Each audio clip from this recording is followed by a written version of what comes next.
Let the word go The forth. challenge, the opportunity to connect. The 1960s, a time of imagination and change, a time of anger and fear.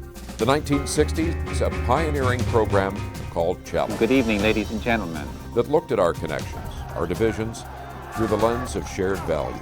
For something real. 60 years later, we examine our divisions, our connections, our shared pains and successes in a new program called Challenge 2.0.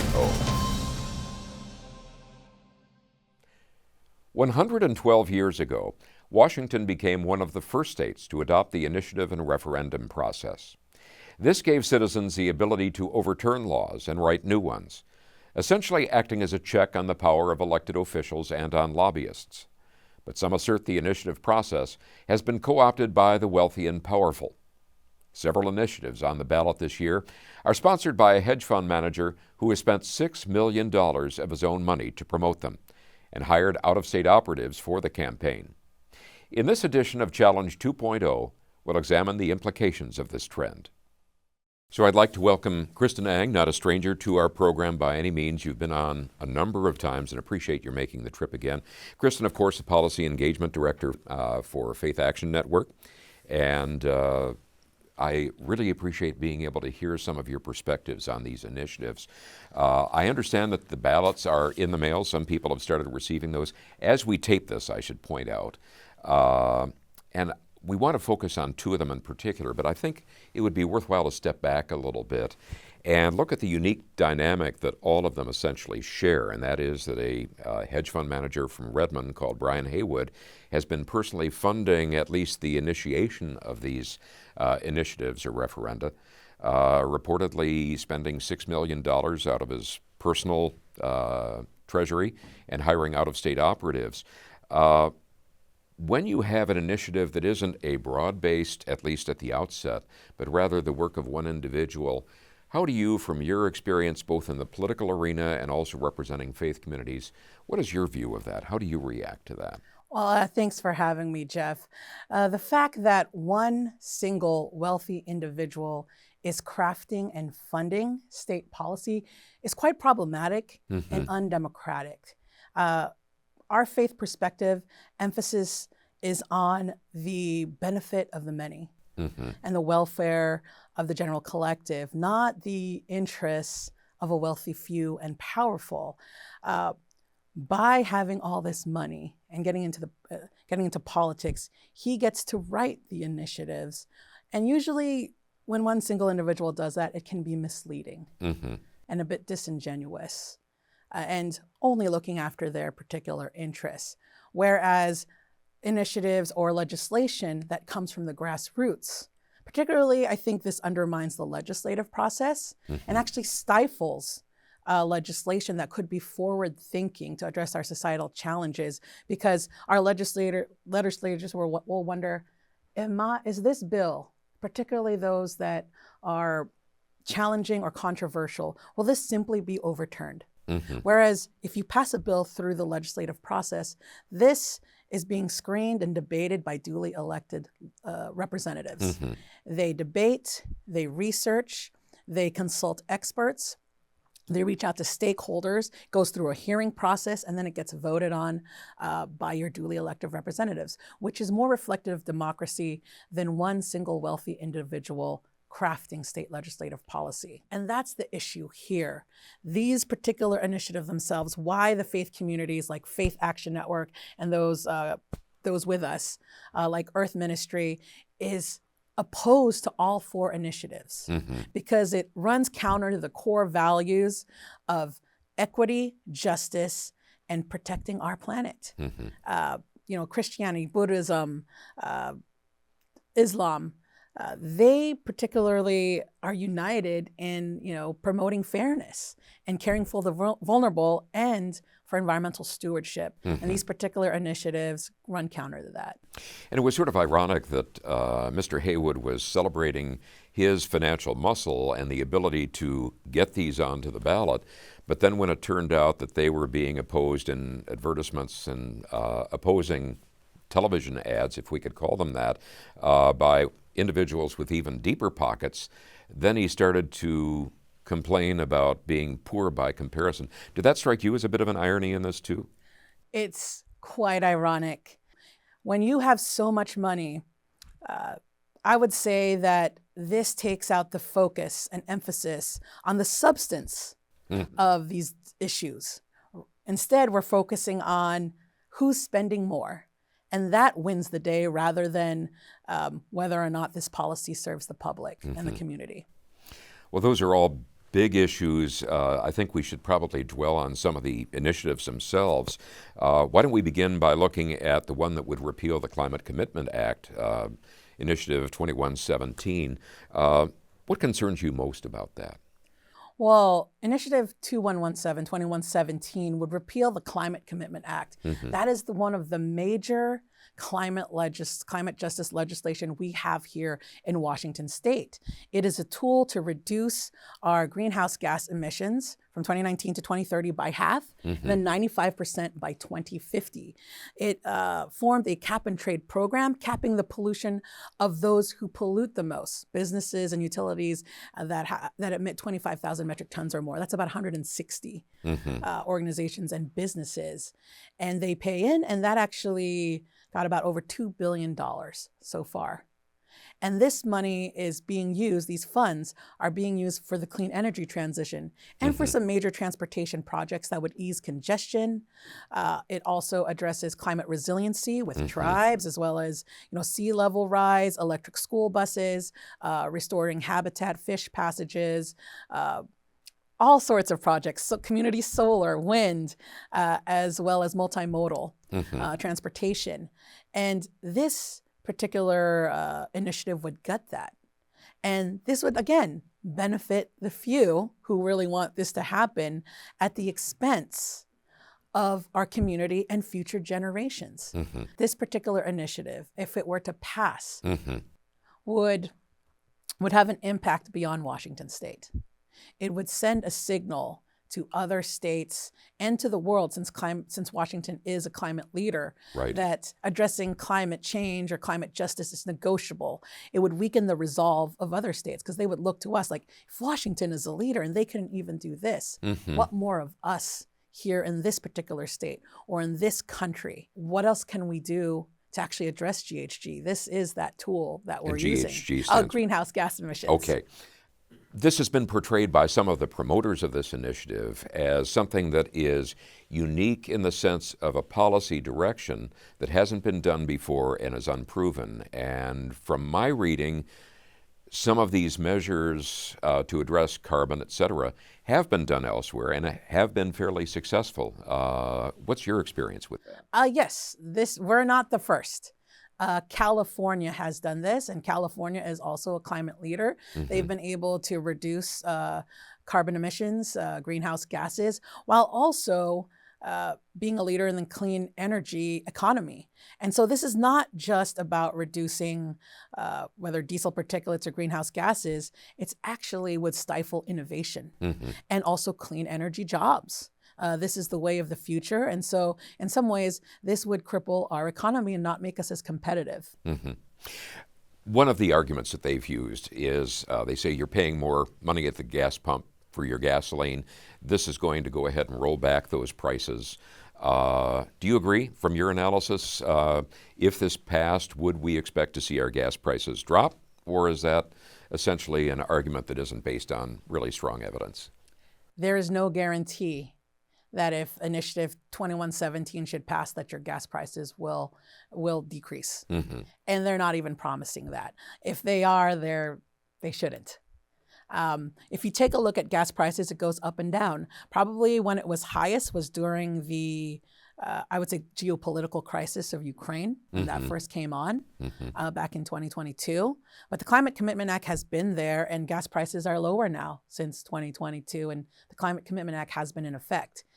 In fact, if this Initiative 2117 should pass, the legislature will likely increase the gas tax to make up for the gap. So in some cases, there's going to be an increase in gas tax. Whether that increases your gas prices, I don't even know that. That's not also guaranteed, because that's not necessarily what influences gas prices. But we're also failing to look at least those who are for this initiative is the broader economic implications of climate change, which is already costing us in terms of our insurance premiums, in terms of wildfires, in terms of even addressing climate resiliency like sea level rise, weather. In the end, someone will pay, and that will be us and future generations when we don't address climate change. Well, you brought up the issue of insurance premiums. And as I keep an eye on this, I'm a meteorologist after all and do some work on climate. There's evidence that consumers in Washington and elsewhere are already feeling the cost of climate change and efforts to either derail responding to it or deny any action on it. Home and business insurance, as you mentioned, are examples. And just to look at a few things that I had gathered, it showed that insurance companies have experienced net losses in 18 of the states, more than a third of the states, and are either deciding to pull out of the states entirely, declining to renew policies, or are raising rates to what are record levels. One of the groups that I had not heard of before, the Society of Insurance Actuaries, which I understand are the people that assess risk, determine what kind of policies they can write and at what level, did a report, and they specifically connect those to climate change. One report documents a steady increase in natural disasters over the last 40 years. And they basically show those that are created by fire and those that are created by weather. And the weather, the increased impact of climate change, clearly are responsible for the majority. The Financial Times of London called it the crisis of an uninsurable world. So I guess beyond ending support for the Climate Commitment Act, what impact would this have on pocketbook costs to consumers based on what you've seen? Well, you've already said it. In terms of actuaries, those are not political people. Not tree huggers by any means. No, it's not about politics with them. It's about statistics.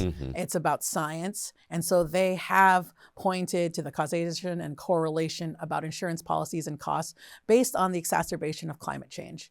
And so places like Florida, where we've seen those insurance rates will either increase incredibly or some people will be declined. And same in Washington state. And that goes to the pocketbooks of everyday Washingtonians and how we deal with wildfires, how we deal with climate resiliency or sea level rise, particularly for tribes that are closer to the shores. That's going to hurt them.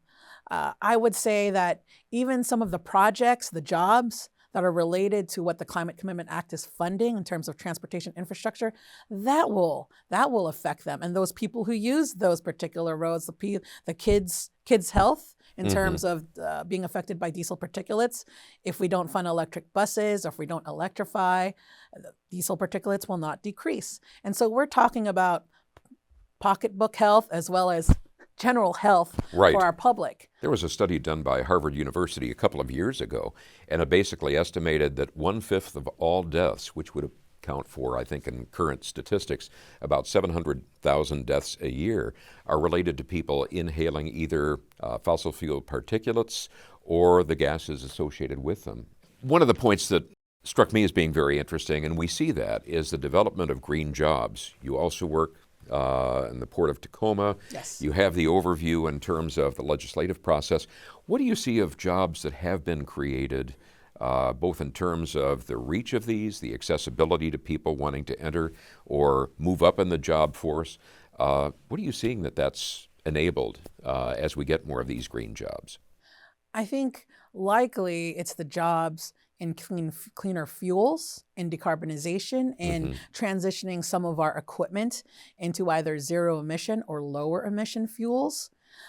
You're looking at zero emission trucks, the infrastructure. We are looked at as a climate leader, so the federal government and other companies will invest here in Washington state because we're willing to support that. And they see that in the Climate Commitment Act.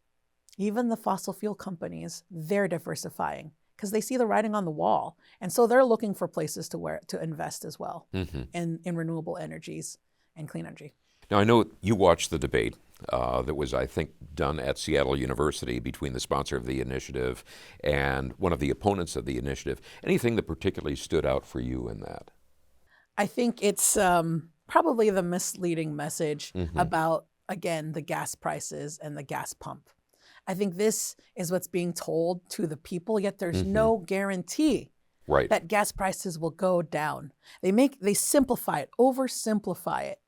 When if this should pass, not only will your gas prices not likely go down, it will cost us. It will cost all of us in terms of our critical infrastructure and public health and ways to address climate change. And like we've been talking about, the clean energy economy, the jobs. One of the things that struck me was there was both a denial that climate change has had an impact on hurricanes, and we've seen two horrific ones, and they went from essentially a tropical storm to a Category 5 hurricane in the space of 24 hours. We aren't used to seeing that in the science of meteorology. I think the other thing was there was a denial that there is linkage between the use of fossil fuels and climate change. And I was reminded of an Exxon study that they wanted their scientists to look at this and say, is there any validity to the connection between fossil fuel use and climate change? And so a scientist went online, and in 77 he said, yes, there is definitely a validity to that claim. And then in 78 he came out and he said, we have at most 5 to 10 years to begin making meaningful changes to our use of energy and what we use for energy. That was not very popular within the Exxon culture. But I guess the question is, and you alluded to that, Kristen, is that other fossil fuel companies are getting on board with this whole issue. Could you elaborate on that a little bit? Sure. Like the actuaries, those fossil fuel companies knew about the link between climate change and what we're experiencing. In my other role, I've been behind the scenes and around tables with those in fossil fuels, and there's no denial about climate change. It's only about deciding what to do about it, how to address. There are still some who want to continually increase fossil fuels, but they're not denying about the effects. Right. Or some who want to phase it out, but on their terms, because it will still be profitable to them. And they want all the energy possible. They don't discriminate against renewables or whatnot because they're diversifying into those.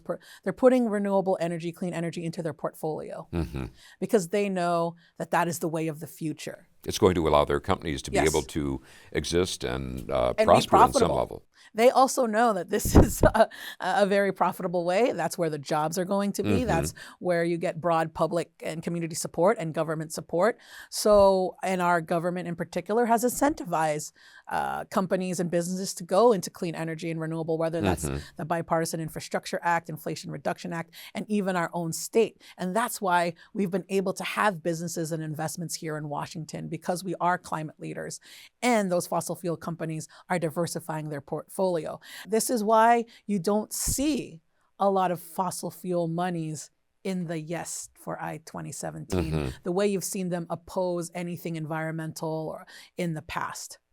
The other initiative, and there are 4 on the ballot, we're going to focus on 2. We've done the Climate Commitment Act, the effort to repeal that.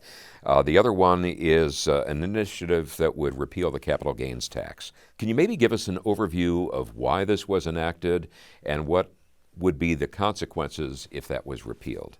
Sure. Washington State used to be the most regressive tax system in the country.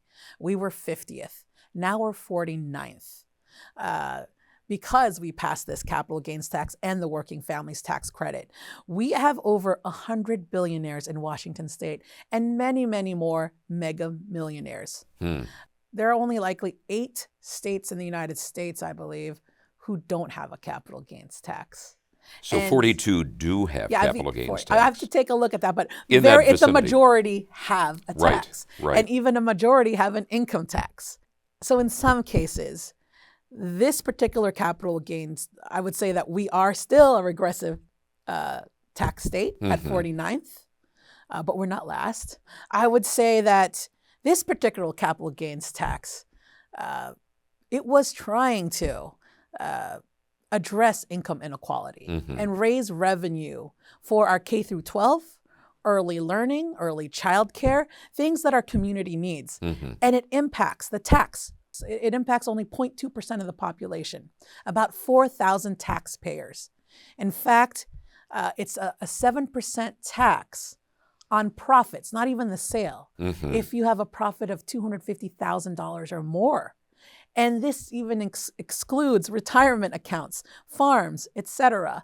So these are very wealthy individuals that are impacted. It is not your everyday Washingtonian. There are very few, 4,000, about 4,000 in Washington who pay this particular tax. And yet it has raised $900 million in its first year.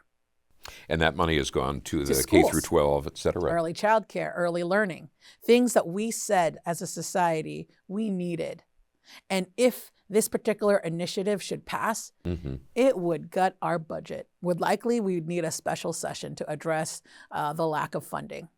From a faith perspective, in terms of justice, equity, it just makes sense that those who make this much money should contribute to our society, to the welfare of our children. Do you get a sense of whether a lot of the individuals that are in that category, small as they may be, whether they uniformly oppose capital gains tax or whether or not, in fact, some say, yes, this is needed? It's not uniformly. There are those who pay the tax and are fine with it. I think there was this former Microsoft program manager that said, I'm fine paying with the tax because it is part of my duty. If I also want clean air, clean water, and to have these particular public institutions and infrastructure here in Washington state that we all enjoy and a great society, that just should be so. And there's some like, oh, I don't even know I paid that tax. It was because it didn't affect them. Like It's someone asked, like small percentage. there was a friend like, oh, one of my friends was the one who was paying that tax, and they're like, didn't even know. They just didn't. They didn't know about this capital gains tax. They were just thought it was a part of everyday tax. So they weren't complaining about it because they just thought this is what you do. So the functional effect of that is to address what's often been called the wealth gap, income inequality, which we've seen has actually been increasing in the United States and relative to other countries. Is the finding then that there is a contradiction of what was commonly called the trickle-down effect, where if you give more tax breaks to the very wealthy, it would benefit the many? I think that was promoted during the Reagan administration. Yes. We've seen that with the tax cuts during the Trump administration.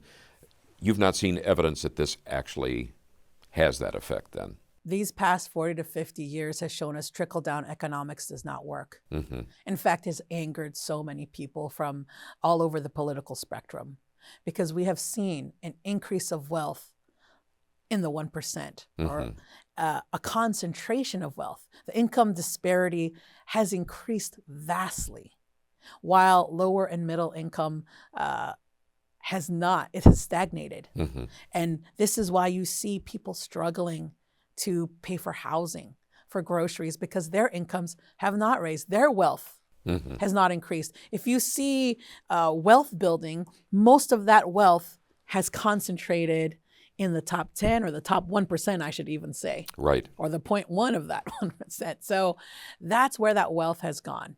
Our tax structures have changed since the 80s. We've also had, I would say, policies that benefit that particularly wealthy and powerful. And that's the power of legislation and policy, when you can craft it, when you can influence it, when you can use your money to do so. As opposed to that broad-based effort that comes through legislation. Yes.